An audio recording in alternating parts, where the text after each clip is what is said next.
اعوذ باللہ من الشیطان الرجیم بسم اللہ الرحمن الرحیم والعصر ان الانسان لفی خسر الا الذین آمنوا وعملوا الصالحات وتواصوا بالحق وتواصوا بالصبر. قال المؤلف والمفسر رحمه الله تعالى أدام النفع بعلومه وعلومكم في الدارين آمين إلى أن قال العصر الزمان الذي يقع فيه حركات بني آدم من خیر و شر.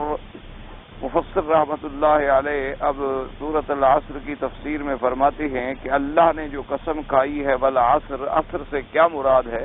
انہوں نے فرمایا عصر سے مراد یہ زمان ہے، یعنی یہ اوقات جو زمانہ ہے جس میں انسان کے حرکات ہیں، یعنی آدمی اچھے کام بھی اسی وقت میں کر رہا ہے اور برے کام بھی اسی وقت میں کر رہا ہے. تو اسی چیز کی اللہ تبارک و تعالی نے قسم کھائی. فرمایا وقال مالک زید بن اسلم هو العصر، انہوں نے فرمایا کہ اس سے مراد یہی زمانہ ہے. والمشهور الاول فاقسم تعالی بذلك على ان الانسان لفی خسر، فی خسارت وہلاک. اللہ تبارک و تعالی نے قسم کھائی اور فرمایا مجھے قسم ہے زمانے کی، تحقیق انسان جو ہے گھاٹے میں ہے، ہلاکت میں ہے، مگر الا الذین آمنوا وعملوا الصالحات فاستثنى من جنس الانسان الخسران الذين آمنوا بقلوبهم وعملوا الصالحات بجوارحهم. اللہ تبارک و تعالی نے جنس انسان، یعنی جنس انسان تو گھاٹے میں ہے، مگر ان میں سے یہ لوگ جو ہیں یہ بچ گئے گھاٹے سے. کون لوگ؟ الذين آمنوا وعملوا الصالحات، جو دل سے ایمان لے آئے، وعملوا الصالحات اور اپنے جوارح اور اپنے اعضاء سے انہوں نے اچھے کام کیے. یعنی ایمان ان کا الحمدللہ صحیح معنوں میں ایمان تھا کہ دل سے ایمان بھی لے آئے اور اپنے جو اعضاء اللہ نے ان کو دیے ہیں ان کو بھی اللہ کی فرما برداری میں لگا دیا. وتواصوا بالحق وتواصوا بالصبر. وتواصوا بالحق معنی وهو اداء الطاعات وترك المحرمات. تواصوا بالحق کا معنی یہ ہے کہ جتنے بھلائی کے کام ہیں ان کی وصیت کرتے ہیں اور ادا کرتے ہیں، اور جتنے برائی کے کام ہیں ان سے بچ جاتی ہیں. وتواصوا بالصبر، اور نصیحت اور وصیت کرتی ہیں صبر کی. کیا معنی؟ علی المصائب والاقدار وعذاب یوزا ممن یامرونه بالمعروف وینهونه عن المنکر. یعنی جو مصیبت آئے اس پر بھی صبر کرتے ہیں اور جو تکلیفیں ان کو پہنچے ان پر بھی صبر کرنے کی نصیحت کرتے ہیں، کیونکہ جو شخص امر بالمعروف کرے گا، نہی عن المنکر کرے گا، لوگوں کو بھلائی کا حکم کرے گا اور برائی سے روکے گا، تو لازماً لوگ اس کی مخالفت بھی کریں گے، اس کو تکلیفیں بھی پہنچائیں گے. فرماتے ہیں آخر تفسیر سورۃ العصر وللہ الحمد والمنہ. سورۃ الہمزہ. بسم اللہ الرحمن الرحیم. ویل لکل ہمزۃ لبزہ الذی جمع مالا وعددہ یحسب ان ماله اخلدہ کلا لینبذن فی الحطمہ وما ادراک ما الحطمہ نار اللہ الموقدہ التي تطلع على الأفئدة إنها عليهم مؤصدة في عمد ممددة. سورۃ الہمزہ جو ہے یہ بھی ان سور مبارکہ میں سے ہے جو سور مکیہ ہے، یعنی جو نازل ہوئی ہمارے آقا سرکار مدینہ صلی اللہ علیہ وآلہ آلہ واصحابہ وسلم پر ہجرت سے قبل. اس صورت کے اندر اللہ تبارک و تعالی نے انسان کو غیبت، چغل خوری، برائیوں سے بچنے کے بارے میں ارشاد فرمایا. آپ نے جیسے پچھلی صورت میں پڑھا ہے، چونکہ پچھلی صورت سورۃ العصر ہے اور اس کے بعد سورۃ الہمزہ ہے، تو اب ان دونوں کے درمیان جو ربط ہے کہ سورۃ العصر میں اللہ نے جن سے انسان کے بارے میں خبر کی تھی کہ وہ خسارہ اور ہلاک میں ہے، اور سورۃ الہمزہ میں اللہ نے وہ چیزیں بتلائی ہیں، وہ عیب بتلائے ہیں جو انسانیت کو تباہی اور بربادی کے گڑھے میں گرانے والے. کہ بھی یہی وہ چیزیں ہیں، یہی وہ خصلتیں ہیں، یہی وہ برائیاں ہیں جن کی وجہ سے انسان کی انسانیت ہی برباد ہو جاتی ہے اور وہ برائیوں کے گڑھے میں گر جاتا ہے۔ اس صورت کے اندر اللہ پاک نے ارشاد فرمایا وَيْلٌ لِكُلِّ هُمَزَةٍ لُمَزَةٍ الَّذِي جَمَعَ مَالًا وَعَدَّدَهُ۔ تو اس میں تین چیزوں کی برائی بیان کی گئی ہے، یاد رکھیں۔ ایک تو ہے حمز، اور ایک ہے لمز، اور ایک ہے حب مال۔ ان تین چیزوں کے بارے میں سورۃ الہمزہ میں ان تین چیزوں کے بارے میں اللہ تبارک و تعالی نے ارشاد فرمایا۔ حمز اور لمز کا جو معنی ہے، اس کے اندر مفسرین کرام رحمت اللہ علیہم اجمعین کے بہت اقوال ہیں، لیکن یعنی راجح تر اقوال مبارک جو ہے وہ یہ ہے کہ حمز کا معنی ہوتا ہے کسی کے پیٹھ پیچھے برائی کرنا، غیبت کرنا، اور لمز کا معنی ہوتا ہے اس کے روبرو، اس کے سامنے اس کی اہانت یا تذلیل یا کوئی ایسی برائی کرنا جس سے اس کی ذلت، اس کو کہتے ہیں لمز۔ تو حمز کا معنی یہ ہوا کہ کسی کی یوں سمجھیں غیبت کرنا، اس کی عدم موجودگی میں اس کے عیب نکالنا، اس کی برائی کرنا، اس کے اوپر عیب لگانا، اس کے بارے میں باتیں بنانا۔ اور لمز کا معنی یہ ہوتا ہے کہ سامنے آمنے، یعنی اس کی موجودگی میں کوئی ایسا طعن کرنا، کوئی ایسا قول کا اظہار کرنا یا کوئی ایسی حرکت کرنا جس سے اس کی تذلیل اور توہین کا پہلو نکلتا ہو۔ یہ قول جو ہے یعنی تقریباً اکثر ائمہ رحمہم اللہ تعالی علیہم اجمعین کے نزدیک راجح قول، جیسے قرآن میں آیا وَمِنْهُمْ مَنْ يَلْمِزُكَ فِي الصَّدَقَاتِ، کہ بعض لوگوں نے حضور پاک صلی اللہ علیہ وآلہ آلہ واصحابہ وسلم تسلیما کثیرا کثیرا نے جب صدقات کی تقسیم کی تو بعض لوگ جو بالکل یعنی ظاہری طور پر ایمان لا چکے تھے لیکن دلوں میں ایمان جو ہے ابھی داخل نہیں ہوا تھا، تو انہوں نے نعوذ باللہ حضور پہ اعتراض کیا کہ جی آپ انصاف نہیں فرما رہے، کہ آپ نے فلاں کو زیادہ دے دیا ہے اور فلاں کو تھوڑا دے دیا ہے اور اس کو آپ نے زیادہ دے دیا ہے۔ ان کو تو پتہ نہیں تھا کہ کس حکمت سے حضور دے رہے ہیں۔ حضور صلی اللہ علیہ وسلم ناراض ہوئے اور آپ نے فرمایا کہ اگر میں اللہ کا نبی بھی عدل نہیں کروں گا تو پھر دنیا میں کون عدل کرے؟ لیکن دینے والے کو پتا ہوتا ہے کہ اس کو ہم نے زیادہ دیا ہے تو کیوں دیا ہے، اس کے اندر حکمتیں ہیں جو اور آدمی تو نہیں سمجھ سکتا، کیونکہ ہر انسان کے اپنے اپنے طبائع ہوتے ہیں، حالات ہوتے ہیں۔ جیسے کہ ابی سفیان رضی اللہ تعالی عنہ جب مکہ فتح ہو گیا تو فتح مکہ والے دن یعنی ابھی حضور صلی اللہ علیہ وسلم نے پوری طرح کنٹرول حاصل نہیں فرمایا تھا مکہ پر اور پوری طرح داخل نہیں ہوئے تھے، لیکن آپ نے گھیرے میں لے لیا تھا پورے مکہ مکرمہ کو، اور میمنہ میسرہ اور ہر طرف سے اسلام کے سپاہی اور پروانے بڑھ رہے تھے آگے، تو ابی سفیان نے پناہ لی اور حضور کی خدمت میں حاضر ہو، اور ابی سفیان اسلام لے آئے رضی اللہ تعالیٰ عنہ۔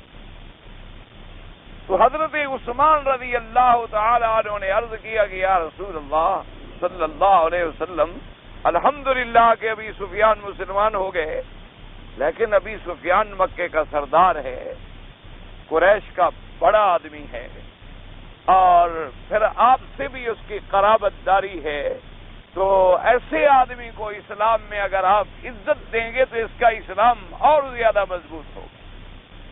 آخر سردار ہے، سردار کے دماغ میں بڑائی تو ہوتی، یہ ایک نیچر ہے، فطرت ہے، جن لوگوں نے جن کو اللہ نے بڑا بنایا ہوتا ہے ان میں کچھ نہ کچھ تو باتیں ہوتی۔ حضور صلی اللہ علیہ وسلم نے اس تجویز کو قبول فرما لیا اور فوراً اعلان کر دیا کہ من دخل دار ابی سفیان فلہ امان۔ آپ نے اعلان فرما دیا کہ اے مکے کے قریش، تمام کافروں میں اعلان کر دو جو اللہ کے کعبے میں داخل ہو جائے اس کو بھی قتل نہ کرو، اور جو ابی سفیان کے گھر کے اندر چلا جائے اس کو بھی قتل نہ کرو۔ یعنی اتنا بڑا اعزاز ملا اس کو کہ اس کی حویلی کو بھی اللہ نے وہ مرتبہ عطا فرما دیا جو مسجد الحرام اور کعبۃ اللہ کا مرتبہ تھا۔ اور حقیقت میں حضور کا فیصلہ تو بالکل حق برحق تھا کہ ابی سفیان کا گھر بھی تو حرم کے اندر تھا، مسجد الحرام میں داخل تھا، لیکن سردار کو خوشی بھی ہو گئی کہ اللہ حضور صلی اللہ علیہ وسلم نے میرے نام کو یہ اعزاز بخشا ہے نا، اور کسی کی حویلی کا نام نہیں لیا گیا اور کسی سردار کے گھر کو پناہ گاہ کے لیے اجازت نہیں دی گئی، صرف میرا نام لیا گیا۔ حالانکہ حرم تو سارا امن کی جگہ تھی، حضور پاک کو چند گھنٹوں کے لیے اللہ نے رخصت عطا فرمائی تھی جہاد۔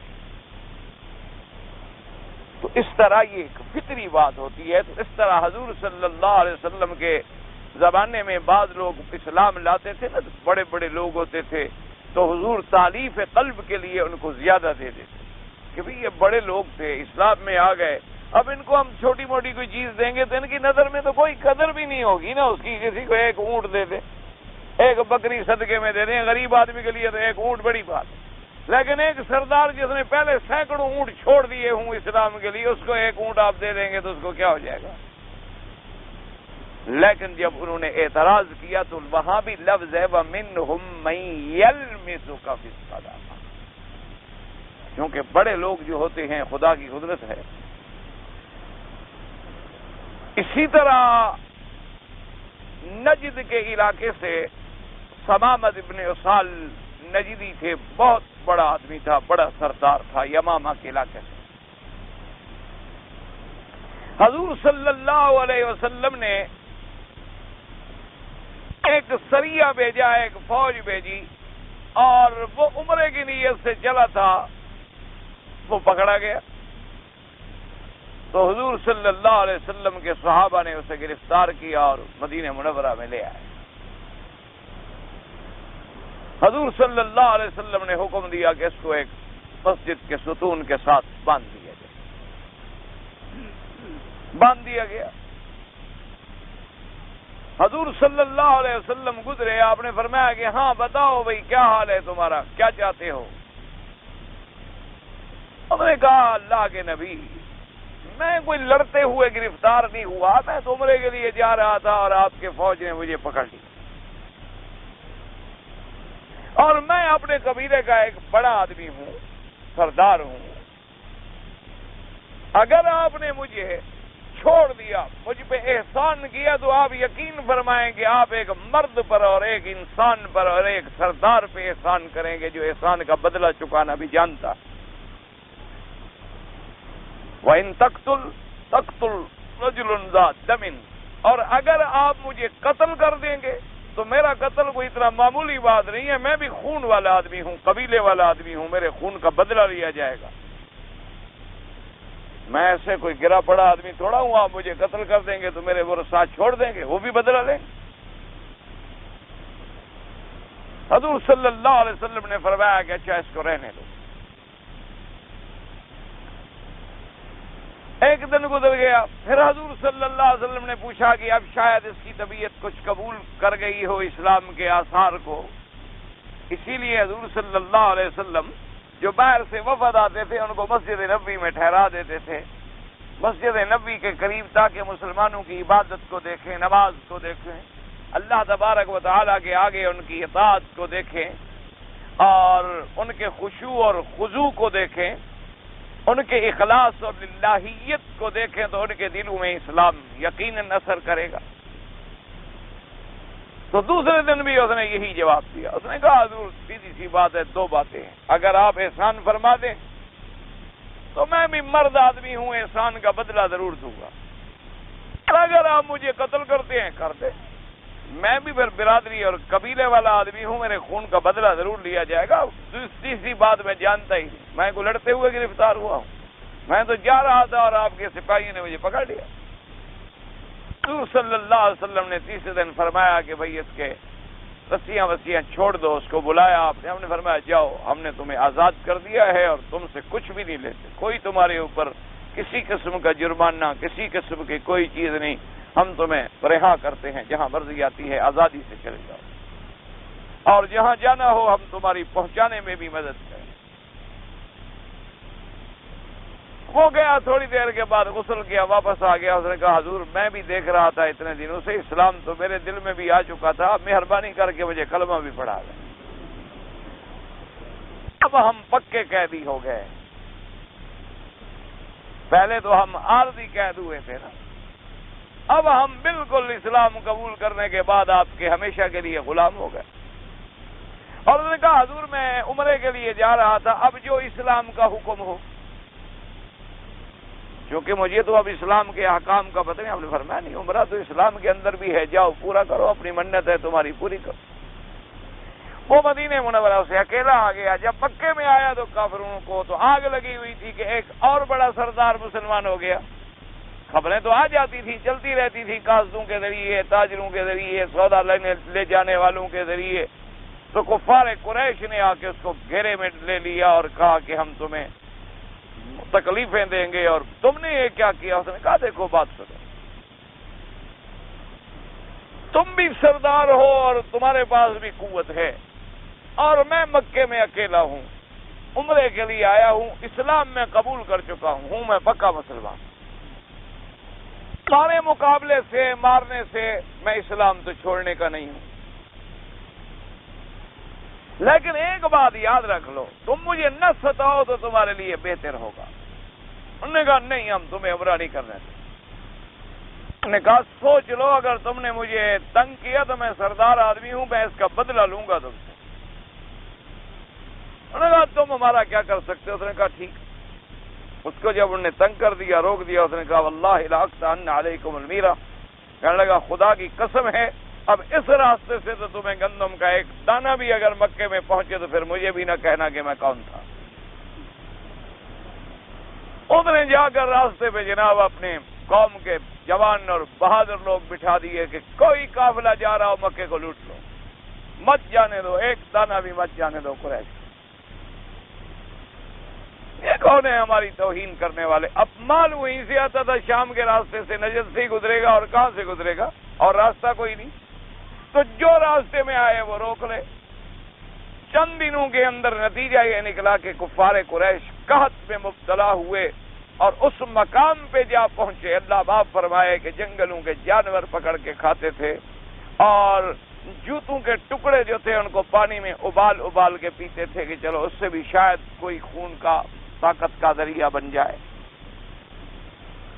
تو حتیٰ کہ پھر ابی سفیان کو بھیجا گیا حضور کی خدمت میں۔ تو بہرحال بڑے لوگوں کے اندر کچھ اوصاف ہوتے ہیں، کچھ ان کی توصیفات ہوتی ہیں، تو اگر حضور پاک نے کسی کو زیادہ دیا تو حکمت ہے، لیکن عام لوگ نہ سمجھ سکے اور انہوں نے اعتراض کر دیا۔ تو چونکہ اعتراض آمنے سامنے کیا تھا تو قرآن میں وہاں بھی لفظ ہے وَمِنْهُمْ مَن يَلْمِزُكَ، تو وہاں بھی لفظ وہی ہے لمزہ کا، جیسے یہاں ہے وَيْلٌ لِكُلِّ هُمَزَةٍ لُمَزَةٍ، تو تین لفظ ہیں نا، حمز، لمز اور جمع مال۔ تو اس لیے مفسرین کرام نے، صحابہ رضوان اللہ علیہم اجمعین نے فرمایا کہ حمز تو کہتے ہیں کسی کے پیٹھ پیچھے برائی کرنا، جس کو آپ غیبت بھی کہتے ہیں، اور لفظ کا معنی ہوتا ہے کسی کے سامنے برائی کرنا۔ اور ایک روایت میں حضرت ابن عباس رضی اللہ تعالی عنہ سے موقوفاً، اور ایک روایت میں مرفوعاً عن رسول اللہ صلی اللہ علیہ وسلم، آپ نے بھی فرمایا کہ شرار عباد اللہ علی الارض، آپ نے فرمایا کہ اللہ کی مخلوق میں سب سے برے، سب سے گندے اور شریر لوگ وہ ہیں زمین پر المشاؤون بالنمیمہ، جو لوگ چغل خوریوں میں چلتے ہیں، ادھر چغلی ادھر چغلی ادھر چغلی ادھر چغلی، المتفرقون بین الاحبہ، الباغون، اور ایک روایت میں المفسدون، اور ایک روایت مبارک میں ہے کہ اس کے بعد البراء باللعنت، کہ حضور نے فرمایا سب سے بھیڑی اللہ کی مخلوق، سب سے گندے لوگ وہ ہیں جو اللہ کی زمین پہ چلتے ہیں اور عیب جوئیاں اور چغل خوریاں کرتے ہیں۔ اور فرمایا المفرقون المتفرقون بین الاحبہ، جو دوستوں کو درمیان میں جدائی ڈالتے ہیں اور لڑا رہے ہیں، بھائی کو بھائی سے لڑا رہے ہیں، میاں کو بیوی سے لڑا رہے ہیں، باپ کو بیٹے سے لڑا رہے ہیں، دوست کو دوست سے لڑا رہے ہیں، طالب کو طالب سے لڑا رہے ہیں، استاد کو شاگرد سے لڑا رہے ہیں، شاگرد کو استاد سے لڑا رہے ہیں۔ ہم نے فرمایا یہ شرار، سب سے گندی اللہ کی مخلوق جو ہے، گندے بندے جو ہے وہ یہ۔ اور آپ نے فرمایا المفسدون، وہ جو زمان لوگ دنیا میں فساد پھیلاتے ہیں، اور فرمایا وہ لوگ جو پاک باز لوگوں پر عیب جوئی کر کے ان کے عیب ڈھونڈتے پھرتے ہیں کہ کسی طرح کوئی عیب مجھے ملے، کسی طرح مجھے اس کا عیب ہاتھ میں آ جائے، اس کی کوئی کمزوری آ جائے، ڈھونڈ رہے ہیں اور اس کے پیچھے لگے ہوئے ہیں، یہ کیا کرتا ہے، یہ کیوں کھاتا ہے، یہ کیوں پیتا ہے، یہ کیوں اچھے کپڑے پہنتا ہے، اور یہ کیا ہے، اور عیب جوئی میں لگے۔ آپ نے فرمایا یہ شرار الخلق، شرار عباد اللہ، یہ اللہ کے بندوں میں سے سب سے شریر اور برے لوگ ہیں۔ المشاؤون بالنمیمہ، المفرقون بین الاحبہ، الباغون، المفسدون فی الارض، یہ لوگ زمین میں فساد پھیلانے والے۔ اسی لیے قرآن مقدس نے بھی ایک مقام پہ فرمایا اَيَحِبُّ أَحَدُكُمْ أَن يَأْكُلَ لَحْمَ أَخِيهِ مَيْتًا، اللہ نے فرمایا کہ اے لوگو، کیا یہ بتلاؤ کہ تم میں سے کون ہے جو اس بات کو محبوب رکھے کہ ایک مردار جانور، جو جانور مر گیا ہو، مردار ہو چکا ہو، اس کا بدن پھٹ گیا ہو، تو کیا تم چاہتے ہو کہ اس مردار کا گوشت کھاؤ؟ تو ہر آدمی کہتا ہے جی کون کھاتا ہے؟ پہلے تو مردار حرام، دوسرا بدبو، تیسرا اس کا پھٹ جانا اور گل جانا اور سڑ جانا، اور چوتھا پھر اس کو کچا کھانا اور چبا جانا۔ کون یہ برداشت کر سکتا ہے؟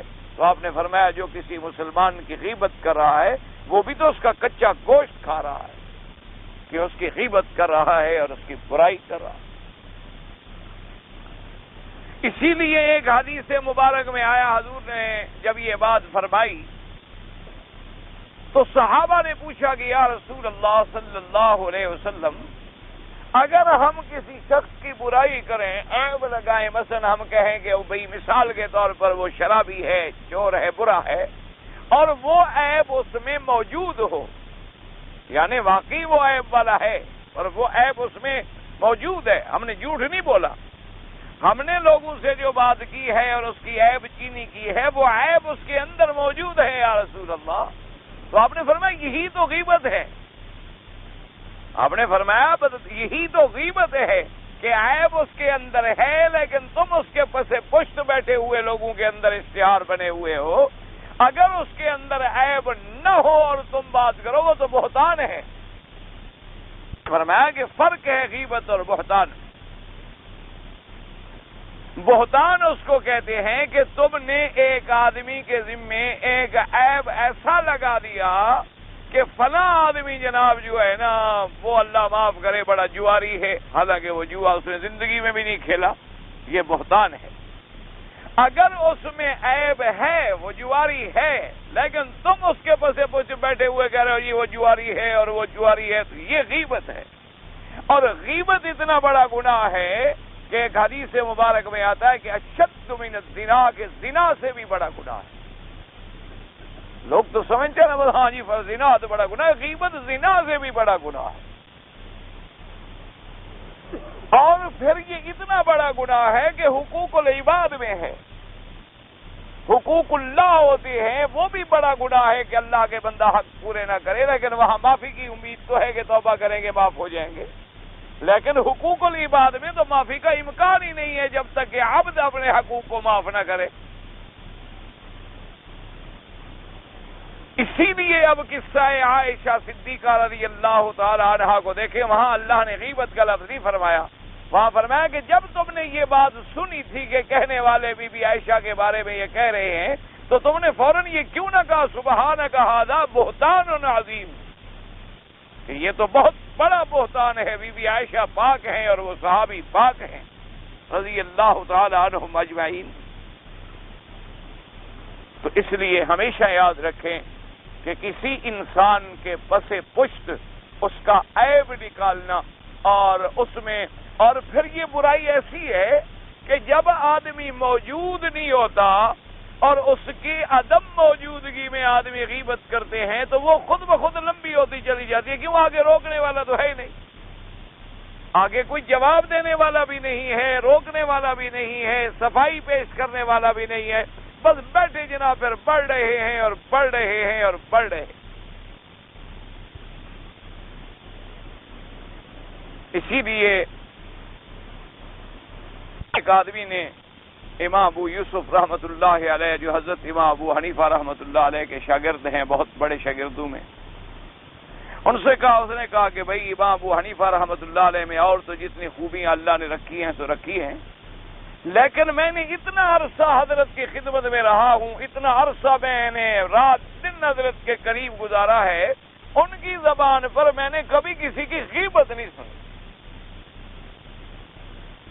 کتنا بڑا اعزاز ہے کہ سال ہا سال ساتھ رہیں لیکن زبان پر کسی کے بارے میں غیبت کا لفظ نہ آئے۔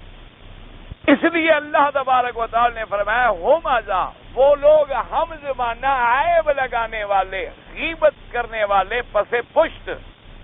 ہاں ایک بات یاد رکھیں، اب آپ کہیں گے چلو جی ایک آدمی میں برائی ہے، اس کے اندر تو وہ گندی عادت موجود ہے، تو اس کی خیر خواہی کا تعلق کیا ہے کہ اگر تم خیر خواہ ہو اور تم اس کی بھلائی کرنا چاہتے ہو تو اس کو علیحدگی میں جا کر کہو کہ میرے بھائی تمہارے اندر یہ بات ہے، اللہ تمہیں ہدایت دے، میں تمہارے لیے بڑی دعائیں کرتا ہوں، میں تمہارے لیے اللہ کے حرم میں جا کر بھی دعا مانگتا ہوں، لیکن تم بھی کوشش کرو کہ اس برائی سے باز آ جاؤ۔ تو یہ نصیحت ہے، یہ امر بالمعروف ہے، یہ غیبت نہیں۔ غیبت تو یہ ہے نا کہ جیسے ہمارے یہاں رواج ہے، حرم میں بیٹھے ہیں نماز پڑھ کے مزے لے رہے، اور جی آپ نے سنا ہے فلاں آدمی کے بارے میں، کوئی نہ سننا چاہے پھر بھی بلا یار ادھر آؤ نا، آپ نے سنا ہے ذرا فلاں آدمی کے بارے میں، انا للہ و انا الیہ راجعون۔ اور اب تو غیبت کا یہ عالم ہو گیا، انا للہ و انا الیہ راجعون، کہ صحابہ رضوان اللہ علیہم اجمعین کا دور گزر گیا، لوگ صحابہ کو معاف نہیں کرتے، ائمہ فقہاء رحمہم اللہ علیہم اجمعین کا دور گزر گیا، لیکن کتنے بدبخت ہیں جو ائمہ کو معاف نہیں کرتے، کبھی ان کی برائیاں نکال رہے ہیں، کبھی اس کا حسب ایسا ہے، کبھی اس کا نسب ایسا ہے، کبھی وہ پڑھا ہوا نہیں تھا، کبھی وہ ایسا تھا، کبھی وہ ایسا۔ بھائی وہ فوت ہو گئے، ان کا زمانہ گزر گیا، اللہ ان کے قبروں پہ کروڑوں رحمتیں فرمائے۔ اگر تمہیں کسی سے اختلاف ہے تو اختلاف کو علم کی حد تک محدود رکھو، یہ تو نہیں کہ اس کی ذات اور اس کا حسب اور اس کا نسب اور اس کا نام اور اس کے جناب نعوذ باللہ ثم نعوذ باللہ ایسے عیب جوئیاں کرو اور ایسے عیب لگاؤ کہ انسان سنے تو دوسرا تڑپ اٹھے۔ اس سے بڑی غیبت ہوگی۔ ایک تو غیبت ہے نا جی میرے جیسے آدمی کی جائے، میں خود گندا آدمی۔ ایک غیبت ہے کہ کسی محدث امام کی، ایک فقیہ گزرا ہے امام، اس کی آپ غیبت کر رہے ہیں۔ ایک اللہ کا ولی گزر گیا، فوت ہو گئے، اللہ ان کی قبروں پہ رحمت کرے، اور اب آپ باتیں بنا رہے ہیں۔ غیبت اتنا بڑا جرم ہے کہ قرآن مقدس نے کئی مقامات پر اس کی مذمت کا بیان فرمایا، اور یہ انسانیت کو غار ہلاکت میں ڈالنے والا ہے، انسانیت کے اقدار کو تباہ کرنے والا ہے۔ یعنی یقین فرمائیں کہ آج اگر دنیا میں یہ دو برائیاں چھوڑ دی جائیں، حمز اور لمز کی، یعنی دان کرنے کی اور کسی کی تذلیل کرنے کی، تو پوری دنیا امن کا گہوارہ بن جائے، پوری دنیا میں سکون آ جائے، پوری دنیا میں طمانینت آ جائے، پوری دنیا میں راحت آ جائے، پوری دنیا میں امن ہو، کسی قسم کا جھگڑا نہ ہو، کسی قسم کا اختلاف نہ ہو۔ اب جیسے آپ نے اگلے دن خود سنا تھا نا جی کہ ایک آدمی نے باقاعدہ چٹ لکھ کے بھیجا تھا نا کہ میں اس کے ساتھ رہتا ہوں، اور وہ حضرت سیدنا عمر رضی اللہ تعالیٰ عنہ کے نام کو لکھ کر نعوذ باللہ اس پہ جوتے مارتا ہے. یعنی آپ اندازہ فرمائیں جب ایسی بات کوئی سنے گا تو اس کا خون نہیں کھولے گا، پھر عمل کا رد عمل نہیں پیدا ہوگا. ایک آدمی نے ساری زندگی امام شافعی رحمت اللہ علیہ کی فقہ پڑھی ہو، امام احمد ابن حنبل رحمت اللہ علیہ کی فقہ پڑھی ہو، امام ابو حنیفہ رحمت اللہ علیہ کی فقہ پڑھی ہو، امام مالک رحمت اللہ علیہ کی فقہ پڑھی، اور وہیں سے اس بیچارے نے دین سیکھا ہو جیسا بھی اس کے پاس ہے، اور کوئی آدمی پھر اس کو گالی دے، اس پر عیب لگائے، غیبت کرے تو اس میں کیا گزرے. اگر ہم یہ چھوڑ دیں تو بالکل سکون ہو جائے.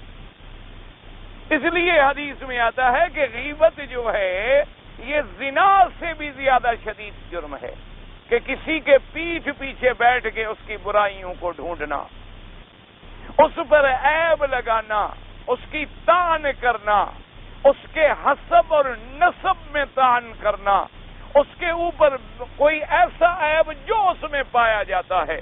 بلکہ حدیث مبارک میں آیا، میرے آقا نے فرمایا، سرکار مدینہ صلی اللہ علیہ وسلم نے فرمایا کہ اگر کسی آدمی میں کوئی برائی ہے تو اس کو طعن نہ کرو، یعنی طعنے کے طور پر نہ کہو چھوڑو یار تم شرابی ہو اور گندے ہو اور نشائی ہو اور ایسے ہو. اللہ کے نبی نے فرمایا کہ اگر تم نے ایسا کیا اللہ اس آدمی کو تو اس بیماری سے نجات دے دیں گے اور تجھے اسی لعنت میں ڈال دیں گے کہ تم نے میرے بندے پر عیب لگایا تھا. بندہ میرا ہے، گندا ہے، اچھا ہے. تم کون ہو؟ تم نے اس کو پیدا کیا ہے، تم اس کے بنانے والے ہو. اسی طرح کسی بڑا ایسا تھا، فلاں کی ماں ایسی تھی، ایسی باتیں جو ہیں اسلام کبھی گوارا نہیں کرتا.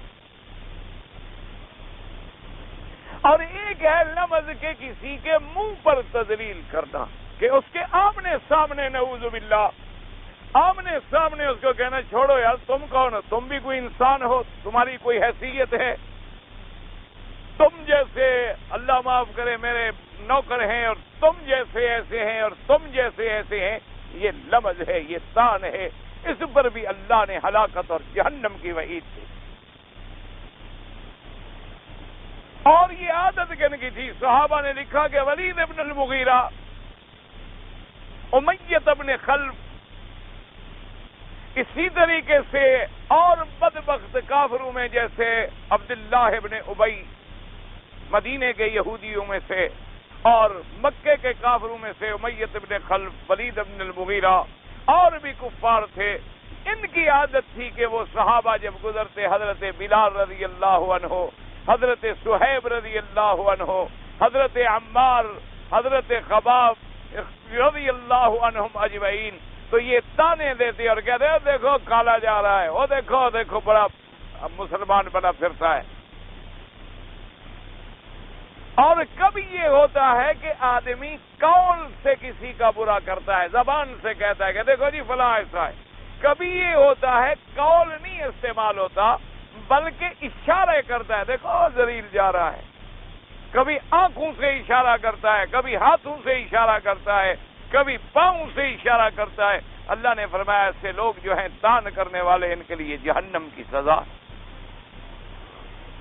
اسی لیے قرآن مجید نے دوسری جگہ پر بھی فرمایا کہ کسی ایک دوسرے پر طعن نہ کیا کرو، ایک دوسرے کا مذاق نہ اڑایا کرو، کیونکہ تم جس کا مذاق اڑا رہے ہو، جس کو تم گندا سمجھ رہے ہو، خدا جانے اللہ کے ہاں اس کا کتنا بڑا مرتبہ اور مقام ہو.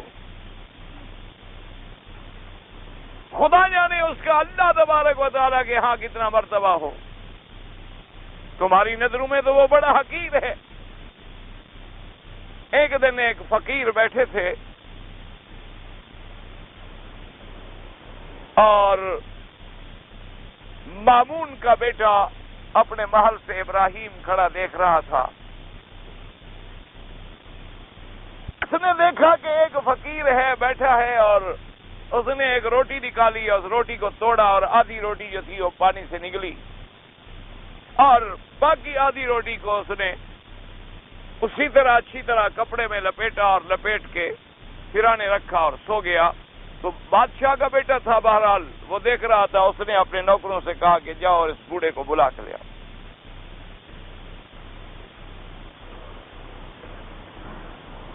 وہ جب اس کو بلانے کے لیے گئے، انہوں نے کہا کہ چلیں جی، آپ کو بادشاہ کا بیٹا شہزادہ بلا رہا ہے۔ انہوں نے کہا کہ بھائی میں نے کھانا کھا لیا ہے، اور کھانا کھانا کے بعد حضور پاک کا فرمان ہے کہ قیلولہ کرنا جو ہے وہ سنت ہوتی ہے، کہ آدمی دن کو اگر کھانا کھائے تو تھوڑی دیر کے لیے لیٹ جائے۔ نیند کرنا ضروری نہیں ہوتا، مقصد یہ ہوتا ہے کہ کچھ لیٹ جائے۔ قیلولے میں نیند ضروری نہیں، لیٹنا ضروری ہوتا ہے، کہ آدمی نے اگر کھانا کھایا ہے دن میں تو تھوڑا سا 10 منٹ 15 منٹ جتنا اللہ اس کو توفیق دے تھوڑا لیٹ جائے۔ تو یہ بھی ایک سنت ہے حضور صلی اللہ علیہ وسلم۔ تو اس نے کہا اس وقت میں نہیں آ سکتا، بادشاہ کا بیٹا تھا وہ، اور آگے بگڑ، وہ آگ بگولا ہو گیا۔ اس نے کہا اٹھا کے لے آؤ، پکڑ کے لے آؤ۔ بادشاہ کا بیٹا، اس نے آرڈر دیا، جناب سپاہی دوڑے ہوئے گئے، بیچارے کو پکڑا اور لے آؤ۔ اس نے کہا کیا بات ہے؟ اس نے کہا میں نے تمہیں بلایا، تم نہیں آئے۔ اس نے کہا میں نے انکار نہیں کیا، میں نے کہا کہ میں قیلولہ کر رہا ہوں، میں سنت کو ادا کر لوں اور میں آ جاتا ہوں۔ اس نے نعوذ باللہ کو جیسی تان کی بات، جب اس نے تان کی بات کی تو وہ بزرگ جو تھے مسکرائے۔ انہوں نے کہا فقیروں پہ کیوں طنز کرتے ہو؟ ہم فقیر لوگ۔ اور نے کہا تم کیسے فقیر لوگ ہو؟ آدھی روٹی کھائی، آدھی تو تم نے چھپا کے رکھی ہوئی ہے۔ فقیر ہوتے تو تم ساری کھا لیتے یا باقی خیرات کر دیتے۔ کہاں کے فقیر ہو؟ تم نے تو روٹی سنبھال کے رکھی ہوئی ہے کہ شام کو بھوک لگے گی، تمہیں تو شام تک کا اللہ پہ اعتقاد نہیں ہے۔ میں نے کہا مجھے اللہ پر بڑا یقین ہے، میرے گھر میں میری بیوی جو ہے وہ روزے کے ساتھ ہے اور ہمارے پاس کچھ نہیں۔ میں نے اس لیے آدھا حصہ اس کا ویسے بھی حق بنتا تھا اور رکھ لیا کہ وہ افطار کے وقت کھا لے گی۔ کوئی چیز ایسی میں نے شریعت کے خلاف نہیں کی ہے۔ بہرحال انہوں نے بڑی حقارت سے اسے دیکھا اور پھر کہا کہ اچھا اس کو باہر نکال دو، بھیج دو۔ تو جب انہوں نے دھکے دے کے نکالے تو جب وہ علیحدہ چلے گئے تو پھر شہزادے کو کوئی خیال آیا، تو اس نے ایک دوسرے نوکر کو بلایا اور کہا کہ اتنے پیسے جو ہیں یہ اس زمانے میں سونے کی اشرفیاں ہوتی تھیں، اس نے کچھ اشرفیاں دی کہ یہ جا کر اس کو دے دو۔ بہرحال میں نے اس کو دھکے دیے ہیں، بوڑھا آدمی ہے تو چلو اس کی دلجوئی ہو جائے گی۔ تو جب اس نے آ کر دیے تو وہ بزرگ ہنسا اور اس کے بعد اس نے وہ تھیلی ہاتھ میں پکڑی اور پھر واپس آیا اور ابراہیم کے آگے پھینکی۔ کہا شہزادے یہ لے لو اپنی۔ شہزادے کو غصہ آ گیا، اس نے کہا تم نے میرے دیے ہوئے ہدیے کو پھینک۔ اس نے کہا تم نے اللہ کے بنائے ہوئے انسان کو دھکے دیے ہیں تو تمہیں خیال نہیں آیا، اور میں نے دولت جو گندی چیز ہے اس کو دھکا دیا ہے، تمہیں ناراضگی آ رہی۔ اس نے کہا مجھے اللہ نے پیدا کیا ہے، میں اس کا انسان ہوں، مخلوق ہوں، غریب ہوں، تو کیا ہو گیا؟ تو تم نے اگر خدا کی بنائی ہوئی چیز کی توہین کی ہے اور اس کو دھکے دیے ہیں اور ذلیل کیا ہے اور گھر میں بلا کے نکالا ہے، حالانکہ کوئی شریف انسان کسی کو اپنے گھر میں بلا کے ایسی بات نہیں کرتا،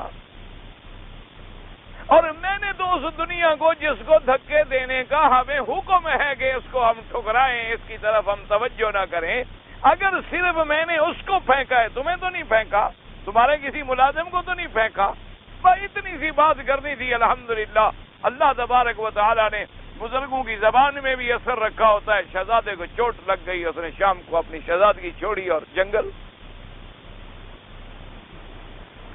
انہوں نے کہا آج ہمیں بات سمجھ آ گئی، میں یہ نہ دنیا چاہیے، نہ دولت چاہیے، نہ بات چاہیے، نہ کچھ چاہیے۔ وہاں سے نکلے سیدھے ہی کعبۃ اللہ میں آئے اور آگے دیکھا کہ وہی بزرگ جو ہیں وہ اللہ کے کعبے کا طواف کر رہے ہیں، اور انہوں نے کوشش کی شہزادے نے کہ میں کسی طرح ملوں، لیکن جب طواف پورا کیا تو پھر ان کو وہ نہ مل سکے۔ بہرحال پھر وہ بھی بڑے اللہ کے ولی گزرے ہیں، اللہ نے میرے شہزادے کو بھی قبول فرما لیا دین کے راستے میں، پھر وہ بھی دین کے راستے میں آ گیا اور اللہ نے اس سے بھی بڑا کام لیا ہے تاریخ۔ تو کسی کی عیب جوئی کرنا، کسی کی غیبت کرنا، یہی بڑی مشکل ہے کہ آج ہم کہتے ہیں ہاں جی بھائی زنا جرم ہے، شراب جرم ہے، حرام کھانا جرم ہے، چوری جرم ہے، اس میں کوئی شبہ نہیں، لیکن یہ غیبت اتنا بڑا جرم ہے کہ چور تو ایک جگہ نقصان پہنچاتا ہے، ڈاکو 10 آدمی قتل کرے گا، یہ غیبت کرنے والے لاکھوں کو قتل کروا دیتے ہیں کہ اس کو اس کے خلاف بھڑکایا اور اس کو اس کے خلاف بھڑکایا۔ حضور نے فرمایا یہ دنیا کی بدترین مخلوق ہے جو دوستوں کو لڑاتی۔ اور فرمایا شرار عباد اللہ علی الارض، اللہ کی زمین پر سب سے گندے لوگ وہ ہیں جو چغل خوریاں کرتے ہیں اور لوگوں کو لڑاتے ہیں اور فساد چلواتے ہیں لوگوں میں اور رشتہ داروں کے رشتے ختم کرا دیتے ہیں اور برادریاں ٹوٹ جاتی ہیں۔ بات کیا تھی؟ بس ایک قصہ تھا، اس نے ایسے گھڑ کے سنا دیا اور اس نے بھی ایسے گھڑ کے سنا دیا، اور جب دونوں گھرانے برباد ہو جاتے ہیں اور ملتے ہیں پھر اندر سے بات نکلتی ہے کہ بات تو کچھ نہیں تھی، اس نے کہا مجھے، اس نے کہا تھا، اس نے کہا مجھے، اس نے کہا تھا، اس وقت تک دونوں اجڑ گئے، فائدہ کیا ہوا؟ اس لیے قرآن نے فرمایا وَيْلٌ لِّكُلِّ هُمَزَةٍ لُمَزَةٍ، یہاں ویل نکرہ آیا ہے، ویلن اصل تو ہے نا ویلن، یہاں نکرہ ہے، اور کسی جگہ قرآن مقدس کے اندر معرفہ بھی آیا ہے وَلَكُمُ الْوَيْلُ، تو کسی جگہ الف لام آئے تو وہ معرفہ ہوتا ہے، اور جہاں دو پیش وغیرہ آ جائیں، تنوین آ جائے، کچھ آ جائے، یوں سمجھ لیں موٹی بات، تو وہ نکرہ ہوتا ہے۔ تو اصل وجہ کیا ہوتی ہے کہ اللہ کا قرآن جو ہے وہ اللہ کا کلام ہے، تو اللہ کے کلام کے اندر جو فصاحت، جو بلاغت اور جو ایجاز اور اعجاز ہوگا وہ دنیا کے کس کلام میں ہو سکتا؟ ہاں جہاں مناسبت میں معرفہ درکار تھا، جیسے کافر بھی کہیں قالوا یا ویلنا، قبروں سے اٹھیں گے نا جی، جب کافر قبروں سے اٹھیں گے تو کہیں گے قالوا یا ویلنا من بعثنا من مرقدنا هذا ما وعد الرحمن وصدق المرسلون، وہ کہیں گے ہائے کاش، ہلاکت، بربادی کہ ہمیں کس نے اٹھا دیا۔ وجہ یہ ہے، علماء نے لکھا ہے کہ جب نفخہ اول ہوگا پھر دوسرا نفخہ ہوگا، پہلے نفخے پہ تو سب مر جائیں گے نا، دوسرے نفخے پہ سب اٹھ کھڑے ہوں گے، تو جو پہلے مر گئے وہ تو پہلے مر گئے، یعنی نفخہ اولا پر وہ مر جائیں گے جو اس وقت زندہ ہوں گے، یوں سمجھے، جو پہلے مر گئے وہ تو پہلے مر گئے، جو پہلے فنا ہو گئے وہ تو فنا ہو گئے۔ جو لوگ اس وقت بھی زندہ ہوں گے اور قیامت بھی قائم نہیں ہوگی مگر حضور نے فرمایا الا علی شرار الخلق، حضور نے فرمایا قیامت اس وقت آئے گی جب دنیا میں صرف برے لوگ اور گندے لوگ رہ جائیں۔ حضور نے فرمایا کہ جتنے اچھے لوگ ہیں وہ اٹھا لیے جائیں گے، اور ایمان دوڑ پھر کے جیسے سانپ دوڑتے دوڑتے دوڑتے دوڑتے شام کو اپنے بل میں گھس جاتا ہے، حضور نے فرمایا اسی طرح ایمان بھی سمٹتے سمٹتے سمٹتے پھر مدینہ منورہ میں آ جائے گا جہاں سے چلا تھا، اور پھر ایک بڑی ہوا چلے گی، نرم اور بڑی نفیس قسم کی ہوا چلے گی، جس کے ذریعے اللہ تبارک و تعالی جتنے اچھے لوگ ہوں گے وہ سب کے سب مر جائیں گے۔ اسی لیے آج کل بھی محاورہ ہے نا، کوئی آدمی مر جائے نا تو لوگ کہتے ہیں یہی اللہ میاں کے پاس بھی وہی جاتے ہیں نا جو اچھے ہیں، حالانکہ مرنا تو سب نے، اچھے بھی مریں گے، برے بھی مریں گے، لیکن محاورے کے طور پر کہا جاتا ہے یہاں اچھا آدمی تھا نا، چلا گیا بیچارہ، اس دنیا سے نکل گیا، اللہ کو محبوب تھا، اللہ کے پاس بھی تو وہی جاتا ہے نا، ہم جیسے گندے تو ابھی ہیں نا۔ حضور نے فرمایا کہ اتنے گندے لوگ باقی بچ جائیں گے، اللہ نہ کرے، معلوم یہ ہوتا ہے کہ قیامت بالکل قریب ہے۔ حضور نے فرمایا ان کا یہ عالم ہوگا یتحارجون، وہ لوگ سڑکوں پہ ایسے عورتوں سے مرد زنا کریں گے جیسے گدھا گدھے سے کرتا ہے اور حیا نہیں ہوتا۔ حضور نے فرمایا وہ وقت آ جائے گا، اللہ معاف فرمائے گا، جب ماں بیٹی کی دلال ہوگی اور بیٹی ماں کی دلال۔ کیا آج یہ نہیں ہو رہا؟ آج یہ بے حیائی کھلے عام نہیں ہو رہی؟ کیا آج فواحش اور منکرات کا دورہ نہیں ہے؟ آپ ذرا نظر تو ڈالیں نا پورے عالم انسانیت پر، نظر ڈالیں نا کہ کیا کیا ہو رہا ہے دنیا کے اندر، کہ آج گناہ کرنا فخر ہے، بے حیائی کرنا فخر ہے، چوری کرنا فخر ہے، ڈاکہ مارنا فخر ہے، اور جو آدمی زیادہ سے زیادہ جھوٹ بول سکتا ہے وہ بڑا آدمی ہے، جو جتنا بڑا بے ایمان ہے اتنا بڑا آدمی، اور جو جتنا بڑا ایماندار ہے اتنا کمزور ہے، اس کو سب دبا رہے ہیں، سب کھا رہے ہیں، لوٹ رہے ہیں، دبا رہے ہیں، وہ دبتا جا رہا ہے، شریف آدمی کیا کرے؟ تو کیا یہ قیامت کی علامات میں سے نہیں؟ آپ دیکھیں ہمارے سامنے اللہ تبارک و تعالی معاف فرمائے، کل کے اخبار میں آپ پڑھ لیں، انا للہ ساس کے ساتھ لکھا ہوا ہے۔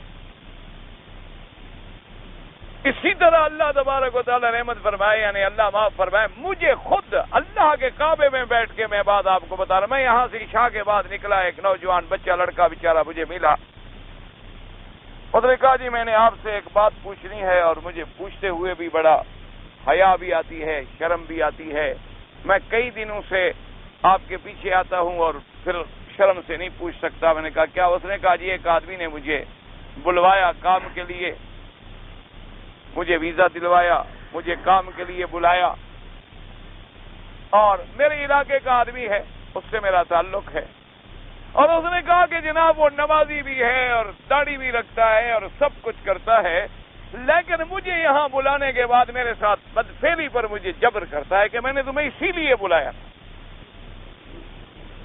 اور اس نے کہا کہ حضرت میں یعنی اعتراف کرتا ہوں کہ مجھ سے جب تک برداشت ہو رہا میں بھی منہ کالا کرتا رہا، مجھ سے برداشت نہیں ہو، میں کیا کروں؟ میں کہیں جاتا ہوں مجھے پکڑوا دیتا ہے،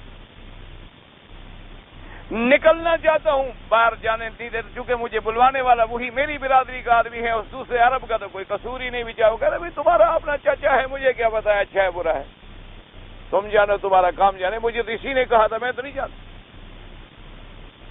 اب اندازہ فرمائیں کہ ایک مسلمان کی یعنی عصمت لوٹنے کے لیے چاچا بھی بنا ہوا ہے، اس کو کہتے تم میرے بیٹے ہو، یہ بھی کہتا ہے تم میرے بیٹے ہو، اور میں تمہیں جائیداد میں سے زمین بھی حصے میں دوں گا، لیکن بدفعلی قبول کرو۔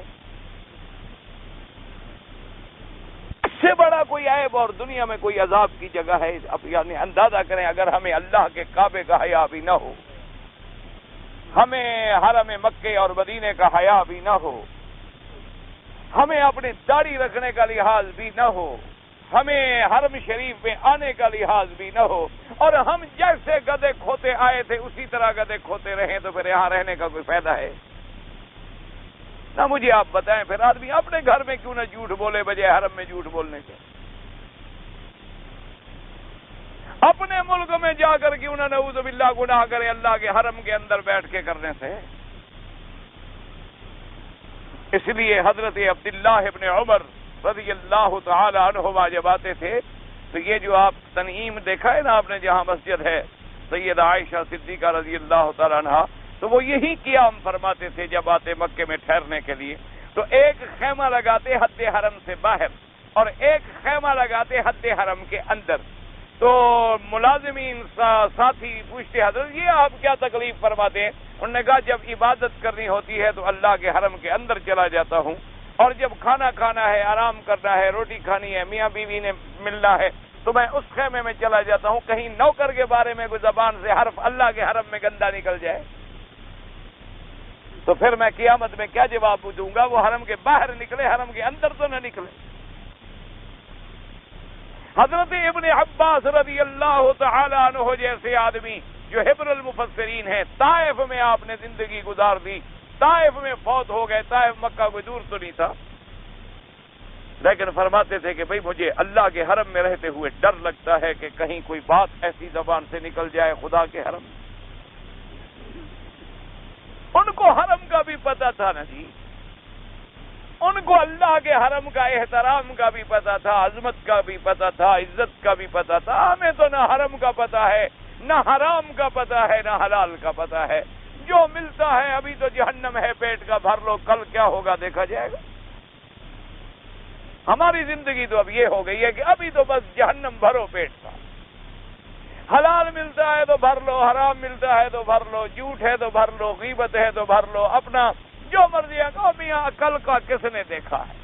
تو پھر قرآن پر یقین کیا ہے اگر آپ نے کل نہیں دیکھا؟ اللہ کے نبی پر یقین کیا ہے اگر آپ نے کل نہیں دیکھا؟ ہم نے تو کل دیکھا ہوا ہے کہ اللہ کے نبی نے فرما دیا ہے کہ تمہارا ذرے ذرے کا حساب ہوگا، اللہ کے قرآن نے فرما دیا ہے کہ تمہارا ذرے ذرے کا حساب ہوگا، تو کل تو معلوم ہے۔ یہ کہہ دینا کہ بھئی کل کا کسی کو کیا پتا ہے؟ ہمیں پتا ہے کہ ہم نے مرنا ہے اور مرنے کے بعد ہم نے اٹھنا ہے اور میدان حشر میں ہم نے جانا ہے۔ اس لیے فرمایا ویل کا معنی ہوتا ہے ہلاکت اور بربادی، اور بعض علماء نے فرمایا کہ ویل جو ہے اسم وادن فی جہنم، جہنم کے اندر ایک وادی ہے جس کا نام ویل ہے۔ اور بعض علماء کرام اور مفسرین نے یہ بھی فرمایا کہ ویل ایک جبل ہے، ایک پہاڑ ہے جہنم کے اندر۔ اگر پہاڑ ہے تب بھی ہلاکت ہے، اگر وادی ہے جہنم کی اللہ معاف کرے تو تب بھی بربادی اور ہلاکت ہے، اور اگر مطلقاً ویل بمانے ہلاک اور بربادی ہے تب بھی ہلاکت اور بربادی ہے۔ بات تو وہی کی وہی ہے، جہنم کی وادی میں جو پڑ گیا وہ کون سی خوشی میں آ گیا؟ وہ بھی تو ہلاکت اور بربادی میں پڑ گیا۔ اور یہ کلمہ جو ہے ویسے لوگ حسرت کے وقت میں، اپنے یعنی تندم کے وقت میں، پریشانیوں کے وقت میں پھر اپنی زبان میں بھی کہتے ہیں کہ ہائے ویل، ہائے ہلاکت۔ تو اللہ نے فرمایا ویل لکل ہمزۃ لمزہ۔ اب اس میں دو قول ہیں، بعض مفسرین نے فرمایا کہ یہ ہلاکت کسی خاص انسان کے لیے ہے یا مطلقاً مراد ہے۔ تو بعض علماء فرماتے ہیں کہ بطور خاص نازل تو ہوئی ان لوگوں کے بارے میں جو حضور کے زمانے میں صحابہ پہ طنز کرتے تھے، طعن کرتے تھے، عیب لگاتے تھے، غیبت کرتے تھے، سامنے آ کے تذلیل اور اہانت کرتے تھے۔ لیکن قاعدہ یہ ہوتا ہے کہ العبرۃ بعموم اللفظ، کیونکہ قرآن نازل تو اسی حالات کے مطابق ہوا، لیکن حکم قیامت تک عام ہے کہ جو بھی غیبت کرنے والا ہے، جو بھی کسی پہ عیب لگانے والا ہے، جو بھی دو آدمیوں کو لڑانے والا ہے، جو بھی کسی کے سامنے تذلیل کرنے والا ہے، اس کے لیے ہلاکت اور جہنم۔ اس لیے علماء نے فرمایا کہ قاعدہ یہ ہوتا ہے کہ العبرۃ بعموم اللفظ لا بخصوص السبب، چاہے سبب خاص ہے کہ ایک خاص واقعے میں ایک آیت نازل ہوئی، لیکن اس کا حکم جو ہے وہ قیامت تک عام ہوتا ہے۔ اس لیے فرمایا ویل لکل ہمزۃ لمزہ۔ اللہ نے فرمایا ہلاکت ہے ہر عیب کو، ہر غیبت کرنے والا، اور لمزہ منہ پہ تذلیل کرنے والا، اہانت کرنے والا، اور کسی کی تنقید کرنے والے کے لیے ہلاکت اور بربادی ہے۔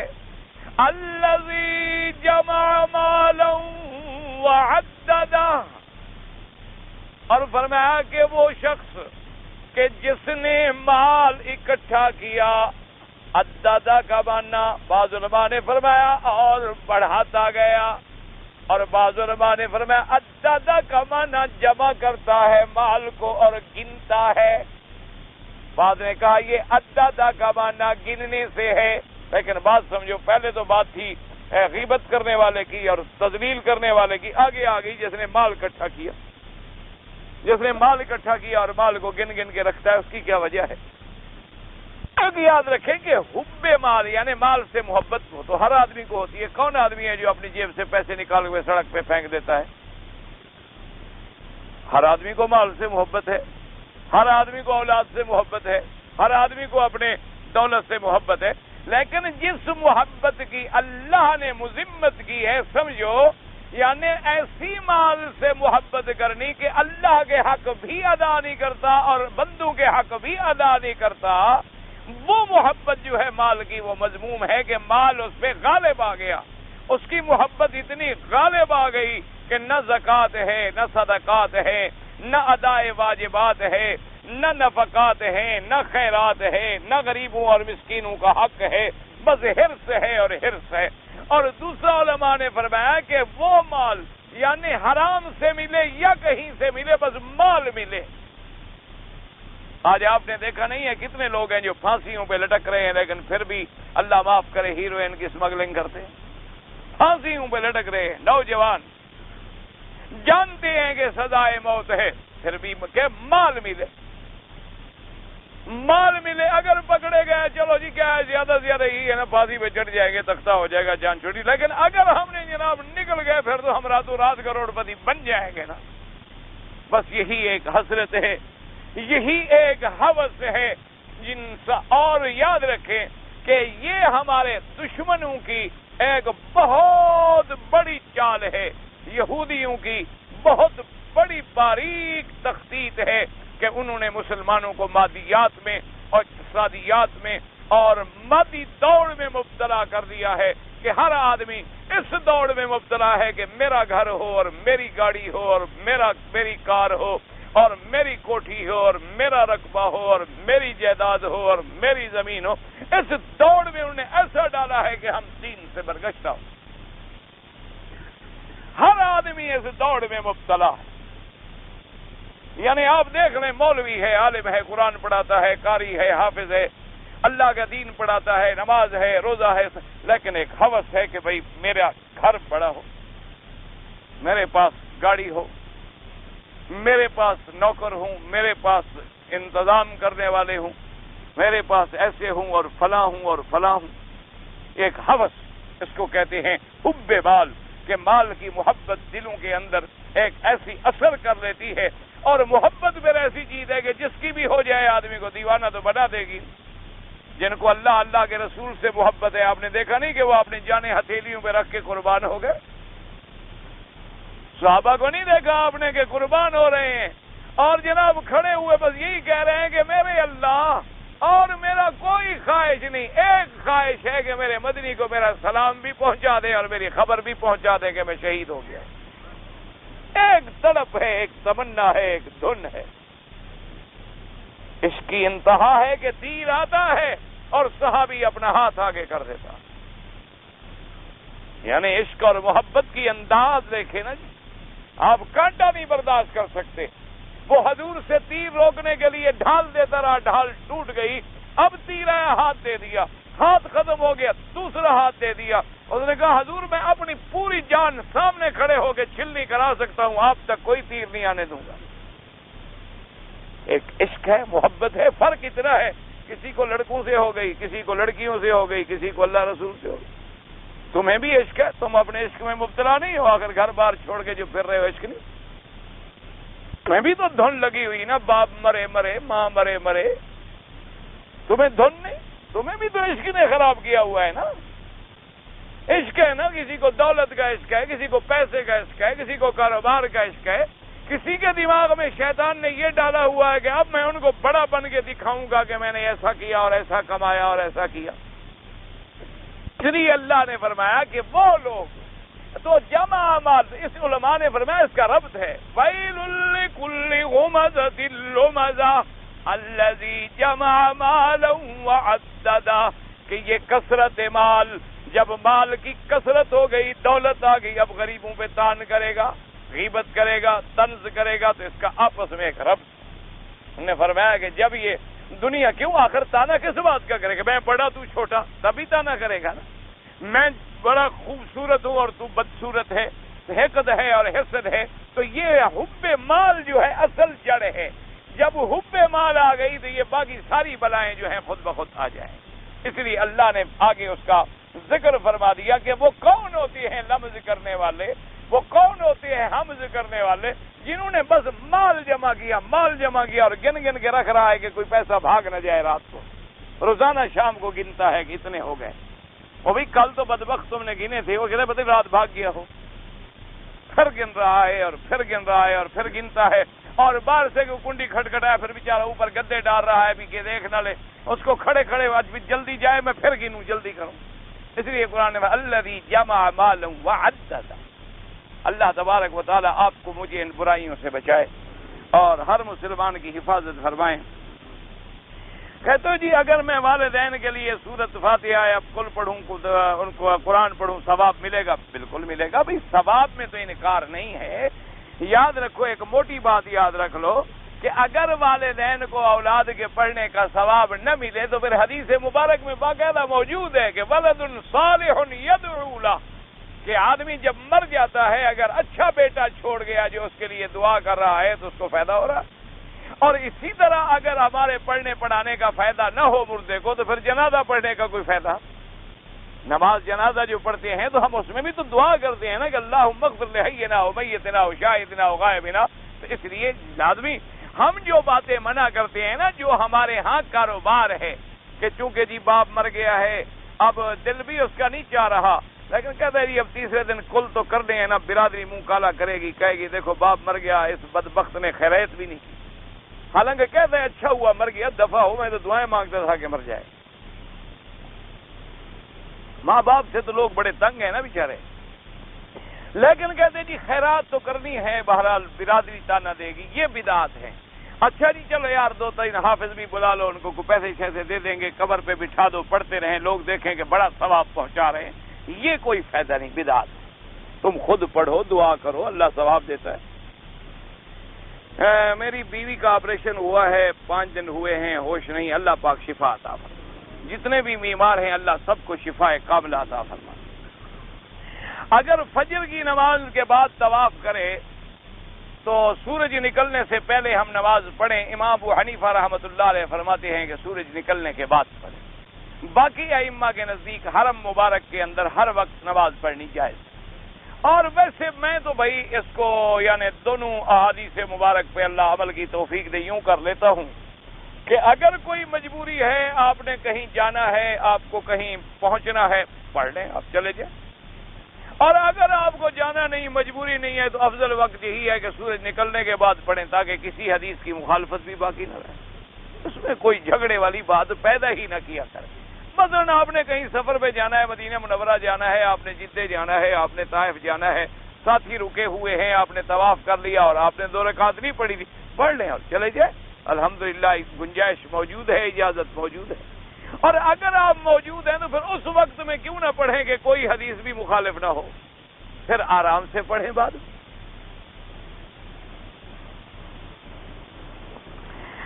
اکثر لوگ تو بولتے ہیں کہ حجر اسود جو ہے یہ جنت کا پتھر ہے، لیکن ایک مولوی صاحب بولتا ہے کہ جنت کی کوئی چیز دنیا میں آ ہی نہیں سکتی، تو آدم علیہ السلام کہاں سے آئے تھے؟ آپ کیوں پیدا ہو گئے آدم سے؟ اگر جنت کی کوئی چیز وہ آ ہی نہیں سکتی تو آدم علیہ السلام ہی تو جنت میں تھے، بی بی حوا بھی جنت میں تھی، وہ جنت ہی سے تو آئے۔ اس لیے جب روایات میں موجود ہے کہ جنت کا پتھر ہے تو بس ہمارا ایمان ہے، باقی عقل سے بحثیں کرنا یا کرنا کہ اس کی ضرورت ہی نہیں ہے ہمیں۔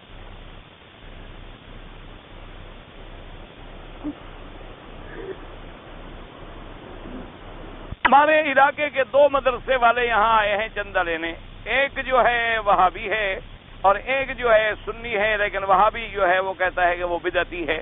بھائی موٹی سی بات ہے، آپ وہابی کسی چکر میں نہ پڑیں۔